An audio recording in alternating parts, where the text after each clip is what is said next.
हरलेली मानसिकता आणि ठोस उपाययोजना. मनुष्याचे आयुष्य हे सतत चढउतारांनी भरलेले असते. प्रत्येक टप्प्यावर वेगवेगळ्या समस्या, संकटे आणि आव्हाने येत असतात.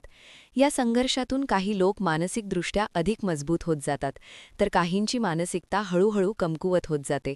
मनाचा संयम सुटतो, आत्मविश्वास ढासळतो, निराशा वाढते आणि एक नकारात्मक दृष्टिकोन तयार होतो. अशा परिस्थितीत काही ठोस उपाययोजना केल्यास मानसिकता पुन्हा उभारी घेऊ शकते. हरलेली मानसिकता म्हणजे काय? हरलेली मानसिकता म्हणजे आत्मविश्वास गमावणे, मानसिक खच्चीकरण होणे आणि सतत नकारात्मक विचारांमध्ये अडकणे. यामध्ये व्यक्तीला आपल्या निर्णयक्षमतेवर शंका वाटते, सतत चिडचिड होते, निराशा जाणवते आणि काम करण्याची प्रेरणा हरवते. याला शिकलेली असहाय्यता, लर्न्ड हेल्पलेसनेस असेही म्हटले जाते.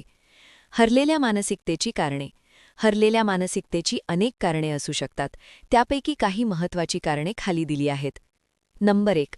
सतत अपयश.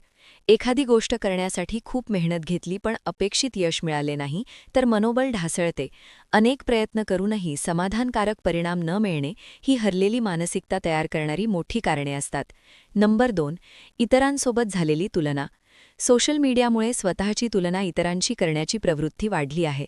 त्यामुळे आपण स्वतःच्या आयुष्याकडे नकारात्मक दृष्टिकोनाने पाहू लागतो. नंबर 3. नकारात्मक विचारसरणी. काही लोक नेहमी नकारात्मक विचार करतात आणि स्वतःच्या मर्यादांबद्दल अधिकच विचार करतात. त्यामुळे त्यांना कोणतीही गोष्ट करण्याआधीच अपयशाची भीती वाटते. नंबर 4. बालपणीचा मानसिक आघात.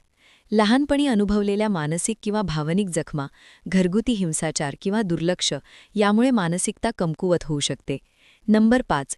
अतिचिंता आणि अनिश्चितता. भविष्याबद्दल सतत चिंता करणे, प्रत्येक गोष्टीत भीती वाटणे यामुळे मानसिक ऊर्जा कमी होते. त्यामुळे अनिश्चिततेमुळे आपण निर्णयक्षमता गमावतो आणि मन अस्थिर होते. नंबर 6. मानसिक आणि शारीरिक थकवा. झोपेचा अभाव, तणावपूर्ण जीवनशैली, कामाचा ताण यामुळे मनोबल खचते. मानसिक थकव्यामुळे कोणत्याही गोष्टीत रस वाटत नाही. हरलेल्या मानसिकतेची लक्षणे. आत्मविश्वास गमावणे, स्वतःच्या क्षमतांवर शंका घेणे, सतत उदास वाटणे, कोणत्याही गोष्टीत आनंद न वाटणे, निर्णयक्षमता कमी होणे, लहानशा गोष्टींसाठीही इतरांवर अवलंबून राहणे, नकारात्मक विचार वाढणे, प्रत्येक गोष्टीत अपयशाची भीती वाटणे, उत्साहशून्यता, कोणतीही नवीन गोष्ट करण्याची इच्छा न वाटणे, समोरच्या लोकांवर अवलंबून राहणे, स्वतःहून कोणतीही जबाबदारी न घेणे. हरलेली मानसिकता पुनर्स्थापित करण्यासाठी ठोस उपाययोजना. नंबर 1. आत्मपरीक्षण करा. स्वतःच्या विचारसरणीचा अभ्यास करा.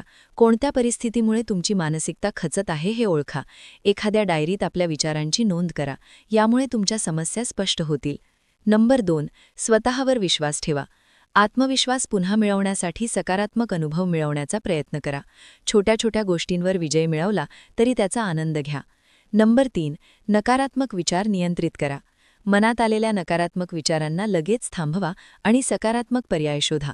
उदाहरणार्थ, माझ्याकडून हे होणार नाही या विचाराला मी प्रयत्न करतोय आणि मी शिकतोय असे बदला. नंबर 4. व्यायाम आणि शारीरिक सक्रियता वाढवा. नियमित व्यायाम केल्याने एंडॉर्फिन म्हणजे हॅपी हॉर्मोन्स स्त्रावतात, ज्यामुळे मानसिक ऊर्जा वाढते. सकस आहार घ्या आणि पुरेशी झोप घ्या. नंबर 5. स्वतःची तुलना थांबवा. प्रत्येक व्यक्तीचे जीवन आणि परिस्थिती वेगवेगळी असते. त्यामुळे तुलना करून स्वतःला कमी लेखणे चुकीचे आहे. आपली प्रगती स्वतःच्या जुन्या परिस्थितीशी करा, इतरांशी नाही. नंबर 6. नवीन कौशल्य शिका. नवीन गोष्टी शिकल्याने मन ताजे होते आणि आत्मविश्वास वाढतो. एखादी नवीन कला, भाषा किंवा छंद जोपासण्याचा प्रयत्न करा. नंबर 7. सकारात्मक लोकांच्या सहवासात राहा. ज्या लोकांचा दृष्टिकोन सकारात्मक आहे त्यांच्यासोबत अधिक वेळ घालवा. प्रेरणादायी पुस्तके वाचा किंवा पॉडकास्ट ऐका. नंबर 8. ध्येय ठरवा आणि कृती करा. छोटे छोटे टप्पे ठरवा आणि त्यानुसार काम करा. रोज थोडेसे का होईना पण ध्येयाच्या दिशेने वाटचाल करा. नंबर 9. मनशांतीसाठी ध्यानधारणा आणि श्वसनाचा सराव करा. ध्यानधारणेने मन शांत होते आणि विचारांवर नियंत्रण मिळते. खोल श्वास घेण्याचे तंत्र अवलंबल्याने तणाव कमी होतो. नंबर 10. गरज असल्यास तज्ज्ञांची मदत घ्या.